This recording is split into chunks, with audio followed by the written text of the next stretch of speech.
Shalom, shalom, bien-aimés. Rhapsodie des réalités du mercredi 8 octobre 2025. Pasteur Christ partage avec nous sur le thème Voyez par l'Esprit. Alléluia. Notre verset d'ouverture tiré de Apocalypse 4, verset 1.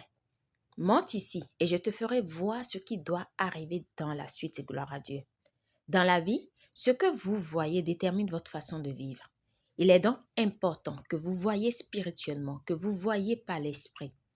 Voir par l'esprit, c'est voir à travers la parole, voir avec les yeux de la foi. Beaucoup de personnes sont gouvernées par la peur et l'anxiété parce qu'elles voient depuis la vallée. Elles regardent les choses d'un point de vue humain ou terrestre.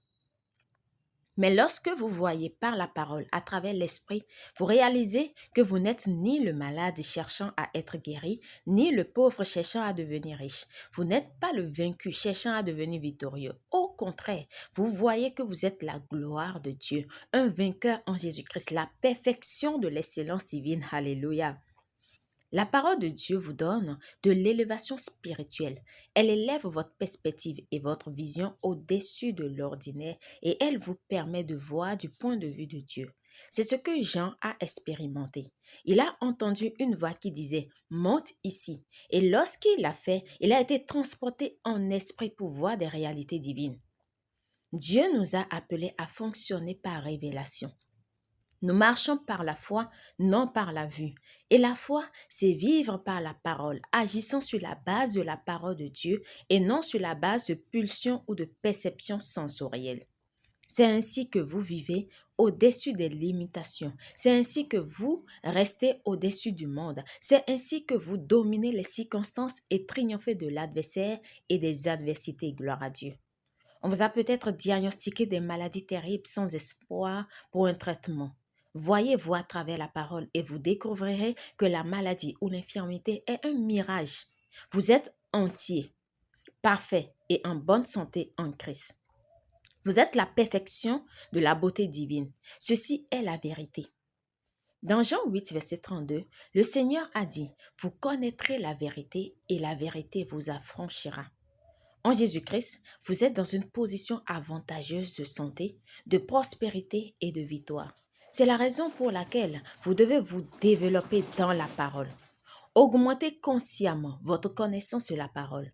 La Bible dit, croissez dans la grâce et dans la connaissance de notre Seigneur et Sauveur Jésus-Christ. 2 Pierre 3, verset 18. Gloire à Dieu. Confession. Je suis constamment métamorphosé et positionné par la parole pour la vie supérieure de gloire et de triomphe, rempli de force, de courage, de foi et de sagesse pour faire la volonté du Père et accomplir ma destinée en Christ. Je marche dans la santé divine, l'excellence et la domination alors que je me soumets pour être inspiré, enseigné, éduqué et formé par la parole. Gloire à Dieu. Pour une étude approfondie, nous lisons Genèse 13, verset 14 à 15, 2 Corinthiens 4, verset 18, 2 Pierre 1, verset 3. Si vous n'êtes pas encore né de nouveau, nous vous invitons à faire du Seigneur Jésus-Christ le Seigneur et Sauveur de votre vie en faisant cette prière de tout votre cœur et de manière à vous entendre. Vous devez croire en Jésus-Christ et confesser de votre bouche. C'est ce que la parole de Dieu nous dit dans Romains 10, verset 9 à 10. Alléluia. Alors dites, ô Seigneur Dieu, je crois de tout mon cœur en Jésus-Christ, Fils du Dieu vivant. Je crois qu'il est mort pour moi et Dieu l'a ressuscité des morts. Je crois qu'il est vivant aujourd'hui. Je confesse de ma bouche que Jésus-Christ est le Seigneur de ma vie à partir d'aujourd'hui. Par lui et en son nom, j'ai la vie éternelle. Je suis né de nouveau. Merci Seigneur d'avoir sauvé mon âme. Je suis désormais un enfant de Dieu. Alléluia.